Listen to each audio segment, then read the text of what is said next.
اعوذ باللہ من الشیطان الرجیم بسم اللہ الرحمن الرحیم۔ جمیل طیب آپ سے مخاطب ہوں۔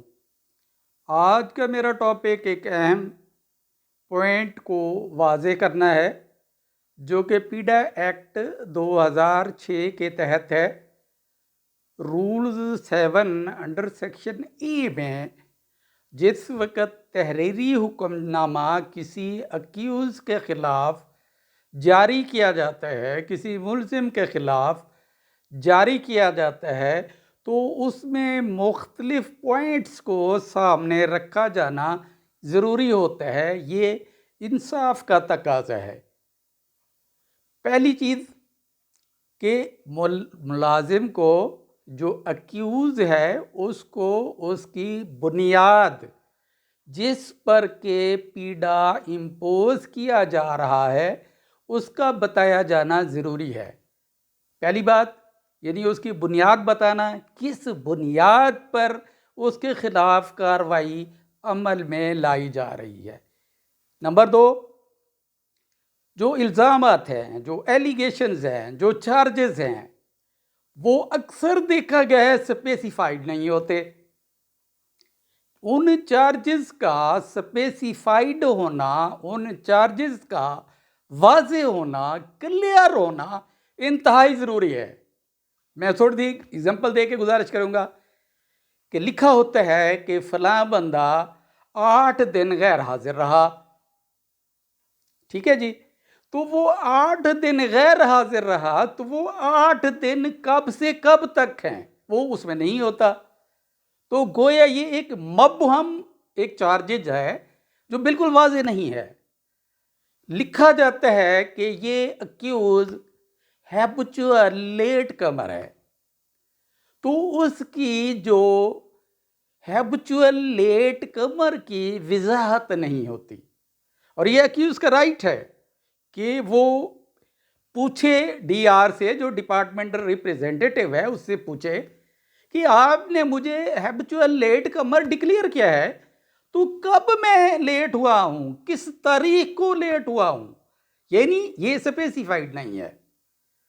دوسری بات کلیئر ہو گئی کہ جو بھی چارجز ہیں، جو بھی ایلیگیشنز ہیں، جو بھی الزامات ہیں، ان کا اسپیسیفائیڈ ہونا ضروری ہے۔ تیسری بات، اس تحریری حکم میں اس کی جو ذمہ داری ہے اس کی تقسیم بھی ضروری ہے، یعنی اس پر جو ریسپانسبلٹی عائد کی جا رہی ہے وہ کون سی ریسپانسبلٹی ہے۔ یعنی اس ایکٹ کے بعد، اس ایفنس کے بعد، اس جرم کے بعد اس کو تقسیم کیا جانا چاہیے کہ اس نے کیا کیا کام کیے ہیں کہ اس پر یہ ذمہ داری عائد ہوتی ہے۔ یعنی اس عائد کا یا اس کی امپلیمنٹیشن کا، ریسپانسبلٹی کا ڈیوائیڈ کیا جانا بھی ضروری ہے۔ چوتھی بات، آخری بات، اس حکم نامے میں، جس حکم نامے میں آپ نے پیڈے کو امپوز کرنا ہے، اس امپوزیشن آف پیڈا میں اس پر یہ بھی جرمانہ یا اس کی سزا کا بھی تعین کیا جائے گا کہ کیوں نہ آپ کو فلاں سزا دی جائے، کیوں نہ آپ کو فلاں سزا دی جائے۔ تو چارجز کے حوالے سے یہ 4 پوائنٹ پیڈا ایکٹ کے سیکشن 7A کے تحت یہ ضروری ہیں کہ ان کو سامنے رکھا جائے۔ اس کا نقصان یہ ہوتا ہے کہ جو اکیوز ہے وہ اپنے ڈیفینس میں کنفیوز ہو جاتا ہے کہ یہاں پہ تو لکھا ہوا ہی نہیں ہے بھی اتنے پیسے کی آپ نے امبیزلمنٹ کی ہے، تو امبیزلمنٹ کہاں کی ہے، کس چیز کی ہے، تو وہ وہاں پہ مینشن نہیں ہوتا۔ تو میں گزارش کروں گا کہ یہ ایسا ایک پوائنٹ ہے جو اکیوز کے لیے بھی اور اتھارٹی کے لیے بھی، دونوں کے لیے ایک کنفیوژن کا باعث بنتا ہے۔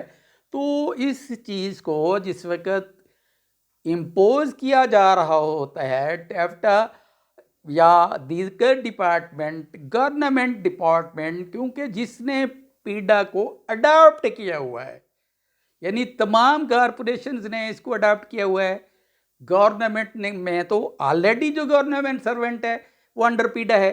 اس میں چند ایک ڈپارٹمنٹ ہیں جو ایگزیمپٹڈ ہیں، جس میں پولیس ڈپارٹمنٹ ہے یا جس میں جوڈیشری ہے.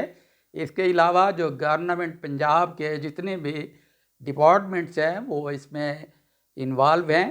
اسی طریقے سے مختلف کارپوریشنز نے یا اسپیشل انسٹیٹیوشنز نے اس کو بھی اڈاپٹ کیا ہوا ہے. تو میں گزارش کروں گا کہ اس میں یہ ایک مبہم سی بات پائی جاتی ہے، تو اس ابہام کو دور کرنے کے لیے اس بات کا تعین ضروری ہے، یہ جو میں نے گزارشات کی ہے. اس کے ساتھ ہی آپ سے اس امید کے ساتھ اجازت لوں گا کہ فلسطین کے نہتے مظلوم مسلمانوں کو اس ماہ صیام کے دور میں، اس ماہ دوران رمضان شریف کے دوران اپنی دعاؤں میں ضرور یاد رکھیے گا. آپ سے اجازت چاہوں گا، اپنا خیال رکھیے گا. اللہ حافظ. السلام علیکم ورحمۃ اللہ وبرکاتہ.